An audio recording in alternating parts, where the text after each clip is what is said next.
আসসালামু আলাইকুম শিক্ষার্থী বন্ধুরা, সবাইকে স্বাগত জানাচ্ছি হিসাব বিজ্ঞানের নতুন আরো একটি ক্লাসে। আমরা আজকের এই ক্লাসে আলোচনা করব আমাদের নবম দশম শ্রেণীর হিসাব বিজ্ঞান বইয়ের সপ্তম অধ্যায় খতিয়ান নামের যে অধ্যায়টি রয়েছে সেই অধ্যায়ের পাঠ্য বইয়ের ১ নম্বর সৃজনশীল প্রশ্নটি। খেয়াল করে দেখো, আমাদের ১ নম্বর প্রশ্নে কি বলেছে। বলেছে ঢাকার নিরাময় ফার্মা এর ২০২৫ সালের জানুয়ারি মাসের কতিপয় লেনদেন নিম্নরূপ। আচ্ছা, কিছু লেনদেন নিচে দেওয়া আছে। কি বলা আছে লেনদেনে ভেয়ে দেখি। বলা আছে জানুয়ারির ১ তারিখে নগদ ৫৫,০০০ টাকা এবং ৫০,০০০ টাকার কম্পিউটার ও ৩০,০০০ টাকা মূল্যের বিক্রয়যোগ্য পণ্য নিয়ে ব্যবসায় শুরু করলেন। যেহেতু এটা একটা ফার্মেসির ব্যবসায়, দেখো যে কোনো একটা মুদির দোকানদার সে কি করে, চাল ডাল আলু পেঁয়াজ দুধ ডিম মানে এই ধরনের জিনিসগুলো তারা বিক্রি করে, তাই না? ঠিক একই রকম ভাবে যেটা একটা ঔষধের ফার্মেসি, ও তো ঔষধ বিক্রি করবে, তাই না? ঔষধটাই তার জন্য ব্যবসায়িক পণ্য, ঔষধটাই তার জন্য ব্যবসায়িক মাল। বোঝা গেছে কথাটা? আচ্ছা, এরপরে ৩ তারিখে বলেছে জাহান ড্রাগস হতে ঔষধ ক্রয় ৮০,০০০ টাকা। ৭ তারিখে বলেছে এক পুরাতন একটি প্রিন্টার মেশিন বিক্রয় ৩,২০০ টাকা। ১৮ তারিখে বলেছে মেয়াদ উত্তীর্ণের কারণে জাহান ড্রাগসকে ঔষধ ফেরত দেওয়া হলো ৬,০০০ টাকা। এবং ২৭ তারিখে বলেছে নগদে ঔষধ বিক্রয় কত টাকা ভাইয়া? নগদে ঔষধ বিক্রয় হচ্ছে আমাদের ১,৪০,০০০ টাকা। কত টাকা? ১,৪০,০০০ টাকা। ওকে, ফাইন। ক নম্বর প্রশ্নে আমাকে কি বলেছে? বলেছে এই ক নম্বর প্রশ্নে আমাকে কি বলছে ভাই, একটু দেখি। কই গেল? ওই তো, হ্যাঁ। ও আচ্ছা, সিলেক্ট করে নিই, মার্কার নিয়ে নিই, তাই তো? আচ্ছা, তাহলে ক নম্বর প্রশ্নে আমাদেরকে কি বলেছে? ক নম্বর প্রশ্নে আমাদেরকে বলেছে উপর্যুক্ত তথ্য হতে প্রারম্ভিক মূলধনের পরিমাণ নির্ণয় করো। উপর্যুক্ত তথ্য থেকে আমি প্রারম্ভিক মূলধনের পরিমাণ নির্ণয় করব। আচ্ছা ভাইয়া, প্রারম্ভিক মানে কি? হিসাবকালের প্রথম দিন। প্রারম্ভিক মানে কি? হিসাবকালের শুরুর দিন, বা আরো সহজভাবে বললে বছরের প্রথম দিনকে আমরা কি বলি? বছরের প্রথম দিনকে আমরা হিসাবকালের শুরুর দিন বলি, বা প্রারম্ভিক বলি আর কি, সোজা কথা হচ্ছে এটা। আর মূলধন মানে হচ্ছে মালিক যা কিছু দিয়েছে। তাহলে আমি বলতে পারি প্রারম্ভিক মূলধন মানে হিসাবকালের শুরুতে মালিক আমার ব্যবসায় যা কিছু দিয়েছে তার সমষ্টি। প্রারম্ভিক মূলধন মানে হচ্ছে মালিক হিসাবকালের শুরুতে আমার ব্যবসায় যা কিছু দিয়েছে তার সমষ্টি, তাই না? আচ্ছা ভাই, মালিক কি কি দিছে দেখো। মালিক দিছে ৫৫,০০০ টাকা নগদ। মালিক ৫৫,০০০ টাকা নগদ দিছে। মালিক ৫০,০০০ টাকার একটা কম্পিউটার দিছে এবং ৩০,০০০ টাকার ব্যবসায়িক পণ্য দিছে, তাই না? এই তিনটা জিনিসই তো আমাকে মালিক দিছে। তাহলে আমি যদি যোগ করি ৫৫,০০০ যোগ ৫০,০০০ যোগ ৩০,০০০ যোগ করলে কত আসে? হচ্ছে ১,৩৫,০০০ টাকা। তাহলে আমার ক নম্বর প্রশ্নের উত্তর হবে ১,৩৫,০০০ টাকা। কিভাবে বোঝা গেছে? আবারও বলছি, প্রারম্ভিক মূলধন মানে হচ্ছে বছরের শুরুতে মালিক ব্যবসায়ে যা কিছু দিয়েছে তার সমষ্টি। প্রারম্ভিক মূলধন মানে হচ্ছে বছরের শুরুতে মালিক ব্যবসায়ে যা কিছু দিয়েছে তার সমষ্টি। আমি দেখলাম মালিক নগদ দিছে ৫৫,০০০ টাকা, ৫০,০০০ টাকা দিয়ে একটা কম্পিউটার কিনে দিছে এবং ৩০,০০০ টাকার বিক্রয়যোগ্য ঔষধ মানে তার ব্যবসায়িক পণ্য দিছে। তাহলে ৫৫,০০০ যোগ ৫০,০০০ যোগ ৩০,০০০ করলে ১,৩৫,০০০। এটা হচ্ছে আমাদের ক নম্বর প্রশ্নের উত্তর। খ নম্বর প্রশ্নে আমাকে বলেছে যে ৩ থেকে ২৭ মানে ১ নম্বরটা বাদ দিয়ে বাকি সব তারিখের লেনদেনগুলো সাধারণ জাবেদা দেখাও। এখন যখনই আমি খতিয়ানের চ্যাপ্টারে জাবেদা করব, আমি চেষ্টা করব সবগুলো লেনদেনের জন্য জাবেদা করতে। তার কারণ দেখো ভাইয়া, গ নম্বর প্রশ্নেই আমাকে আবার বলে দিছে উপর্যুক্ত লেনদেন সমূহের ভিত্তিতে নগদান হিসাব, অফিস সরঞ্জাম হিসাব, ক্রয় হিসাব এবং প্রদেয় হিসাব প্রস্তুত করো। সোজা কথা, খতিয়ান করতে হবে। এজন্য যখনই আমি দেখব যে পরের প্রশ্নটাতেই আমাকে খতিয়ান প্রস্তুত করতে বলেছে, তো আমি চেষ্টা করব সবগুলো লেনদেনে জাবেদা করতে। তার কারণ সবগুলো লেনদেনই আমার দরকার পড়বে, সবগুলো লেনদেনই আমার দরকার পড়বে, তাই না? আচ্ছা, তাইলে আমরা চলে যাচ্ছি হচ্ছে জাবেদার মধ্যে। আমরা জাবেদাটা এইখানে করব, তার কারণ এই জাবেদাটা পরবর্তীতে আমাদের আবার লাগবে। তো ওই জায়গাটায় লিখলে আবার আমাদের জাবেদা চলে যায় আর কি, মানে লেখাটা চলে যায়। আচ্ছা, ক নম্বর প্রশ্নটায় দেখি কি বলা আছে। বলা আছে ১ তারিখের লেনদেনে কি বলা আছে দেখি। বলা আছে নগদ ৫৫,০০০ 50,000 টাকার কম্পিউটার, 30,000 টাকার পণ্যদ্রব্য নিয়ে বা বিক্রয়যোগ্য ঔষধ নিয়ে ব্যবসায় শুরু করছে। তাহলে এই লেনদেনটার জাবেদা কি হবে ভাইয়া? 1 নম্বর লেনদেনে জাবেদা কি হবে একটু খেয়াল করে দেখো। এই কি বলছে 1 নম্বর লেনদেনে আমাকে বলছে 1 তারিখের লেনদেনে আমাকে বলছে নগদ 55,000 টাকা। তাহলে আমি যদি নগদ 55,000 টাকা নেই তাহলে আমার ব্যবসায়ে নগদ নামের সম্পত্তির পরিমাণ বাড়ে। নগদ একটা সম্পদ, যদি কোনো কারণে সম্পদ এবং ব্যয় বৃদ্ধি পায় সেটাকে ডেবিট করে দিতে হয়। এই জন্য আমি এখানে লিখে দিছি নগদান হিসাব ডেবিট। নগদান হিসাব ডেবিট কত টাকা ভাইয়া? নগদান হিসাব ডেবিট হচ্ছে এখানে 55,000 টাকা, তাই না? তাহলে এই জায়গায় আমি লিখে দিলাম নগদান হিসাব ডেবিট 55,000 টাকা। ওকে ফাইন, প্রথম লেনদেনটা আমরা করলাম। এরপরে কি বলছে ভাইয়া? এরপরে বলছে যে আমি একটা কি দিছি, সে একটা কম্পিউটার দিছে। কম্পিউটার একটা ইলেকট্রনিক্সের জিনিস, ইলেকট্রনিক্সের সম্পত্তিগুলোকে আমরা বলি হচ্ছে অফিস সরঞ্জাম। তাহলে এটাকে আমি লিখবো হচ্ছে অফিস সরঞ্জাম নামে। অফিস সরঞ্জাম এটা আমার ব্যবসার একটা সম্পদ। আমরা সবাই জানি সম্পদ ও ব্যয়ের পরিমাণ বাড়লে ডেবিট করতে হয়, এই জন্য আমি ডেবিট করে দিব কত টাকা? 50,000 টাকা। লিখলাম 50,000 টাকা। এরপরে কি বলছে ভাইয়া দেখো, এরপরে বলছে যে ও 30,000 টাকা মূল্যের বিক্রয়যোগ্য পণ্য, তাই না? বিক্রয়যোগ্য ঔষধ আর কি। তো যেহেতু এটা একটা ফার্মেসির ব্যবসায়, একটা ফার্মেসির ব্যবসায়ে ঔষধি হচ্ছে তার ব্যবসায়িক পণ্য। তো ব্যবসায়িক পণ্য যদি ব্যবসায়ে আসে সেটাকে বলি ক্রয় হিসাব, যদি চলে যায় সেটাকে আমরা বলি বিক্রয় হিসাব। তো মালিক ব্যবসায়ে পণ্য দিছে, মালিক তো কিনেই দিছে, তাই না? নাকি মালিক চুরি করে দিছে? মালিক ওই পণ্যটা কিনে এরপরে দিছে, তাইলে আমি বলতে পারি ক্রয় হিসাব। ক্রয় আমার জন্য একটা ব্যয়, সম্পদ ব্যয় উত্তোলনকে ডেবিট করতে হবে, আমরা এটাকে ডেবিট করে দিলাম কত টাকা? 30,000 টাকা। ওকে ফাইন, এইটুকু আমরা বুঝছি, তাই তো? এইটুকু আমরা বুঝলাম। এন্ড এই তিনটা জিনিসই কে দিছে ভাই? মালিক দিছে। মালিক ব্যবসায়ী কিছু দিলে সেটাকে আমরা মূলধন হিসাব বলি। তাহলে মূলধন হিসাব, মূলধনের পরিমাণ বাড়ছে, আয় দায় মূলধন বৃদ্ধি পাইলে ক্রেডিট করতে হয়, এই জন্য আমি ক্রেডিট করে দিলাম কত টাকা? 1,35,000 টাকা। 1,35,000 টাকা।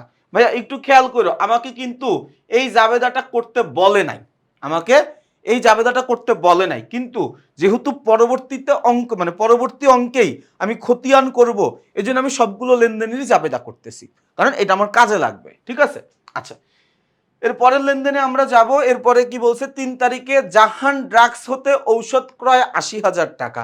আমি পণ্য ক্রয় করছি, ক্রয় আমার জন্য একটা ব্যয়। দেখো ড্রাগস ওষুধ কিনছে, বাট ভাই বারবার বলতেছি আমি, যেহেতু এটা একটা ফার্মেসির ব্যবসায়, একটা ফার্মেসির জন্য ঔষধি হচ্ছে তার ব্যবসায়িক পণ্য, একটা ফার্মেসির জন্য মেডিসিনই হচ্ছে তার ব্যবসায়িক পণ্য। এই জন্য আমরা এটাকে মেডিসিন বা ঔষধ হিসাবে লিখবো না, এটাকে আমরা কি হিসাবে লিখবো? এটাকে আমরা ক্রয় হিসাবেই লিখবো। তো তিনি জাহান স্টোরসের কাছ থেকে বা জাহান ড্রাগসের নিকট থেকে ঔষধ কিনছে। ঔষধ কিনছে মানে কি? ক্রয় করছে। ক্রয় একটা ব্যয়, ব্যয়ের পরিমাণ বাড়লে ডেবিট করতে হয়, এজন্য আমরা ক্রয় হিসাবকে ডেবিট করে দিব। এখন কথা হচ্ছে এই পণ্যটা আমি কিনছি কিভাবে? পণ্যটা আমি কিনছি কিভাবে? আমরা সবাই জানি যে কোনো ক্রয় বিক্রয় করা যায় তিনটা মাধ্যমে: নগদে, ব্যাংকে, বাকিতে। নগদে, ব্যাংকে, বাকিতে। এখন আমি এটা দেখে কোনো কিছুই বুঝতেছি না, কোনো কিছুই বলা নেই, জাস্ট বলা আছে জাহান ড্রাগস হতে ঔষধ ক্রয়। আমরা আবার এটাও শিখছি যে যদি ক্রয় বিক্রয়ের সময় কোনো কিছুই বলা না থাকে, আমরা পরে যদি কিছুই না বুঝতে পারি যে এটা কিভাবে হয়েছে, তাহলে ধরে নিব লেনদেনটা নগদে হয়েছে। তো আমি এটাকে নগদে ধরতে যাব, তখনই আমি দেখলাম এখানে জাহান ড্রাগস লেখা আছে। আরে ভাই, যদি নগদেই আমি বিক্রি করে থাকি বা নগদেই আমি ক্রয় করে থাকি, তাহলে জাহানের নাম থাকবে কেন? জাহানের নাম আছে মানে এই জায়গায় একটা কাহিনী আছে। কাহিনীটা হচ্ছে এই যে ক্রয় বিক্রয়ের সময় যদি কোনো ব্যক্তি অথবা কোনো প্রতিষ্ঠানের নাম উল্লেখ করা থাকে, তাহলে ধরেই নিব লেনদেনটা বাকিতে হইছে। পণ্যদ্রব্য ক্রয় বিক্রয়ের সময়, পণ্যদ্রব্য ক্রয় বিক্রয়ের সময় যদি কোনো ব্যক্তি অথবা কোনো প্রতিষ্ঠানের নাম উল্লেখ করা থাকে, তাহলে আমরা ধরেই নিব লেনদেনটা বাকিতে হইছে। লেনদেনটা কিভাবে হইছে? বাকিতে হইছে। তাহলে এখানে জাহান ড্রাগসের নিকট ওষুধ ক্রয় মানে কি? জাহানের কাছ থেকে এটা আমি বাকিতে কিনছি, জাহানের কাছ থেকে আমি এটা বাকিতে কিনছি। তাহলে 3 তারিখে আমি আগে লিখবো হচ্ছে কি ক্রয় হিসাব। ক্রয় হিসাব একটা ব্যয়, তাহলে ক্রয় হিসাবকে আমি ডেবিট করে দিব। এবং প্রদেয়, প্রদেয় দেখো, প্রদেয় জাহান,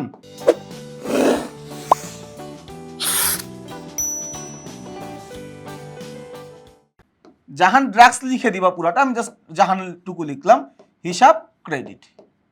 ভাই কত টাকার পণ্য কিনছিলাম? ৮০,০০০ টাকা। এই কত টাকার? ৮০,০০০ টাকা। ১ ২ ৩ ৪, ১ ২ ৩ ৪, ৮০,০০০ টাকা, ৮০,০০০ টাকা। খুব একটা অসুবিধা হয়েছে ভাইয়া? কোনো অসুবিধা হয়নি। এরপরের লেনদেনে চলে যাব। ৭ তারিখে একটি পুরাতন একটি মেশিন, প্রিন্টার মেশিন বিক্রয়। পুরাতন একটি প্রিন্টার মেশিন বিক্রয় কত টাকা? পুরাতন একটি প্রিন্টার মেশিন বিক্রয় ৩,২০০ টাকা। ৭ তারিখের লেনদেন। লেনদেন নাম্বার ৭। পুরাতন একটি প্রিন্টার বিক্রি করছি। ভাইয়া বিক্রি করে আমি কি পাইছি? অবশ্যই নগদ টাকা পাইছি। টাকার জন্যই তো বিক্রি করছি, তাই না? তাহলে নগদান হিসাব ডেবিট। আচ্ছা, আমি কি বিক্রি করছি ভাইয়া? আমি বিক্রি করছি প্রিন্টার। প্রিন্টার এটা একটা ইলেকট্রনিক্সের সম্পদ, মানে ইলেকট্রনিক্স আইটেম, তাই না? এটা বিদ্যুতের সাহায্যে চলে। তো আমার প্রতিষ্ঠানে ইলেকট্রনিক্সের যেই সম্পত্তিগুলো থাকে সেটাকে আমরা বলি হচ্ছে অফিস সরঞ্জাম। আমার ব্যবসায় থেকে একটা প্রিন্টার নামের অফিস সরঞ্জাম কমে যাচ্ছে। এই আমার প্রতিষ্ঠান থেকে প্রিন্টার নামের একটা অফিস সরঞ্জাম কমে যাচ্ছে, তাই না? অফিস সরঞ্জাম একটা সম্পদ, সম্পদ বৃদ্ধি পাইলে ডেবিট করতে হয়, হ্রাস পাইলে ক্রেডিট করতে হয়। তাহলে অফিস সরঞ্জাম নামের সম্পত্তির পরিমাণ কমে যাচ্ছে, এই জন্য আমরা কি করব? অফিস সরঞ্জাম হিসাবকে ক্রেডিট করে দিব। কত টাকা ক্রেডিট করব ভাইয়া? এই কত টাকা ক্রেডিট করব? ৩,২০০ টাকা। ৩,২০০। কথাটা কি বোঝা গেছে ভাইয়া? ওকে। ৭ তারিখের পরে চলে যাব ১৮ তারিখ। বলা আছে মেয়াদ উত্তীর্ণের কারণে জাহান ড্রাগসকে ঔষধ ফেরত ৬,০০০ টাকা। ওই যে দেখো, আমি বছরের ৩ তারিখে, জানুয়ারি মাসের ৩ তারিখে জাহান স্টোরসের কাছ থেকে ৮০,০০০ টাকার পণ্য বাকিতে কিনছিলাম। ৩ তারিখে আমি জাহান স্টোরসের কাছ থেকে পণ্য বাকিতে কিনছিলাম কত টাকার? ৮০,০০০ টাকার। এই ৮০,০০০ টাকার পণ্যের মধ্যে ৬,০০০ টাকার পণ্য আমার পছন্দ হয় নাই। এই ৬,০০০ টাকার পণ্য আমার কি হয় নাই? পছন্দ হয় নাই। ৬,০০০ টাকার পণ্য আমার পছন্দ না হইলে আমি ওই পণ্যটা ডেফিনেটলি ফেরত দিয়ে দিব। আচ্ছা ভাই, যখন আমি পণ্যটা বাকিতে কিনছিলাম তখন আমি লিখছিলাম ক্রয় হিসাব ডেবিট, প্রদেয় জাহান ড্রাগস হিসাব ক্রেডিট।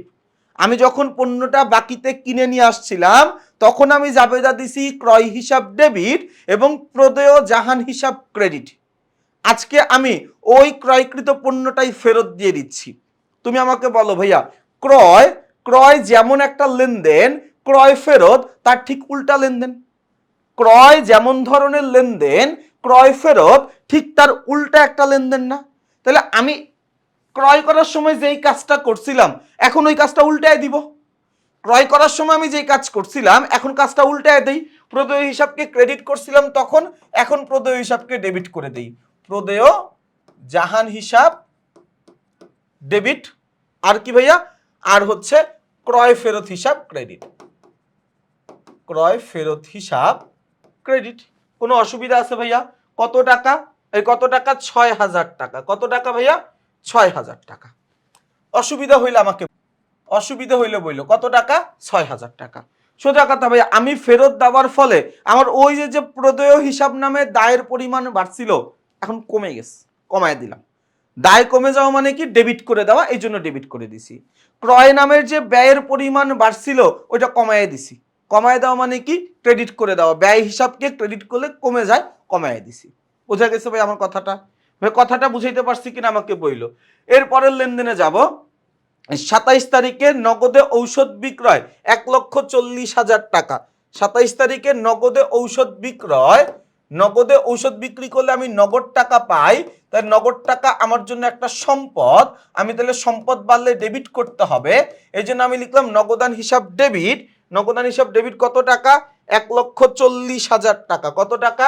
১,৪০,০০০ টাকা। নগদান হিসাব ডেবিট ১,৪০,০০০ টাকা।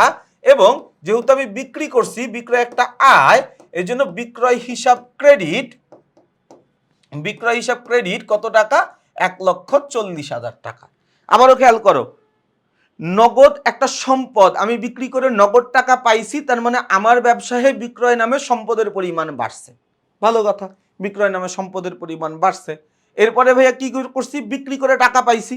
তো বিক্রয়তে একটা আয়ের পরিমাণ বাড়লে ক্রেডিট করতে হয়, এই জন্য বিক্রয় হিসাব আমরা ক্রেডিট করে দিলাম। তাহলে আমরা খ নাম্বার লেনদেনটাও সুন্দর মতো করে ফেলতে পারছি। সুন্দর মতো করে ফেলতে পারছি। আমাকে গ নাম্বার প্রশ্নে বলেছে উপর্যুক্ত লেনদেন সমূহের ভিত্তিতে নগদান হিসাব, অফিস সরঞ্জাম, ক্রয় হিসাব, প্রদেয় হিসাব প্রস্তুত করো। 4টা খতিয়ান বলছে। এখন যেহেতু এইখানে আমাকে নির্দিষ্ট করে বলো নাই চলমান জেড ছকে করো, টি ছকে করো, এরকম কোনো বাধ্যবাধকতা আছে? আমাকে জাস্ট বলে দিছে যে নগদান হিসাব করো, অফিস সরঞ্জাম হিসাব করো, ক্রয় হিসাব করো, প্রদেয় হিসাব করো, এরকম বলে দিছে। তো আমার ইচ্ছা আমি যেই ছকে করতে চাই, আমার যদি ভালো লাগে আমি ক্রয় মানে আমি টি ছকে করব, আমি যদি ভালো পারি আমি চলমান জেড ছকে করব। সোজা কথা আমার যেভাবে ভালো লাগে আমি সেভাবে সেই ছকেই করব। বোঝা গেছে আমার কথাটা? আমার কথাটা কি বুঝাইতে পারছি? তাহলে সবার প্রথমে আমরা নগদান হিসাবে আসি। নগদান হিসাবে আসলে কোন কোন খতিয়ান মানে কোন কোন লেনদেনগুলো আসবে আমি আগে আইডেন্টিফাই করব। এখানে কোন কোন লেনদেনের জাবেদা করার পরে আমি নগদান হিসাব পাইছি, কোন কোন লেনদেনের জাবেদা করার পরে নগদান হিসাব পাইছি। এই যে দেখো একটা নগদান হিসাব পাইছি আমি। আচ্ছা আর কই, এই যে দেখো একটা নগদান হিসাব আমি পাইছি। আর কোথায় পাইছি? এই যে একটা নগদান হিসাব পাইছি। তো এই 3টা লেনদেন আমাদের নগদানের খতিয়ানে অন্তর্ভুক্ত হবে। শর্ত হচ্ছে যেহেতু আমি নগদান হিসাবের খতিয়ান প্রস্তুত করব, এটা আমার জন্য একটা শর্ত, সেটা হচ্ছে ছকের ভিতরে কোথাও আমি নগদান হিসাব লিখতে পারবো না। ছকের ভিতরে কোথাও আমি নগদান হিসাব লিখতে পারবো না। তাহলে লিখতে হবে কোনটা? নগদানের উল্টা হিসাব যেইটা আছে লিখতে হবে কি নামে? নগদানের উল্টা যেই হিসাব আছে ওই হিসাব নামে। আমি দেখাই দিচ্ছি তোমাদেরকে যেমন এই যে আমরা নগদানের খতিয়ানে আসলাম, ওকে ফাইন, ছক কেটে নিলাম, সুন্দর মতো ছক কাটছি, ওকে ফাইন ঠিক আছে। এখন সবার প্রথমে আমি আসলাম, দেখি তো আচ্ছা এই যে একটা নগদান হিসাব আছে, তাহলে এই এন্ট্রিটা আমার নগদান হিসাবের খতিয়ানে অন্তর্ভুক্ত হবে। কথা হচ্ছে কি নামে অন্তর্ভুক্ত হবে? নগদানের উল্টা যেই নাম আছে, নগদান ডেবিট, উল্টা আছে হচ্ছে ক্রেডিট, তার মানে অন্তর্ভুক্ত হবে হচ্ছে মূলধন হিসাব নামে। কোন পাশে? ডেবিট পাশে লিখবো না ক্রেডিট পাশে লিখবো? নগদান যেই পাশে আছে ওই পাশে লিখবো। নগদান কোন পাশে আছে ভাইয়া? ডেবিট পাশে আছে, তাহলে আমি ডেবিট পাশে লিখবো। এই যে দেখো লিখলাম মূলধন হিসাব, এই যে দেখো ডেবিটের ঘরে লিখছি, আর ডেবিট জেরে চলে গেছে। বোঝা গেছে ভাইয়া কথাটা?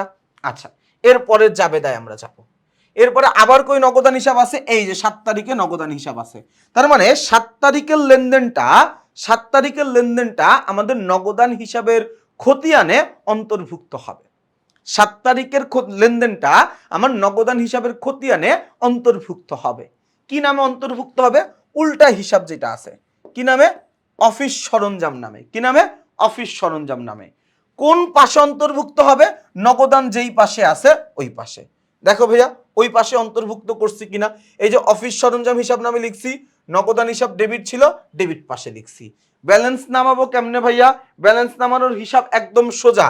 যদি পূর্ববর্তী জের ডেবিট থাকে এবং নতুন করে যেই জের পাইলাম সেটাও যদি ডেবিট হয় তাহলে আমরা ওইটাকে যোগ করে দিব।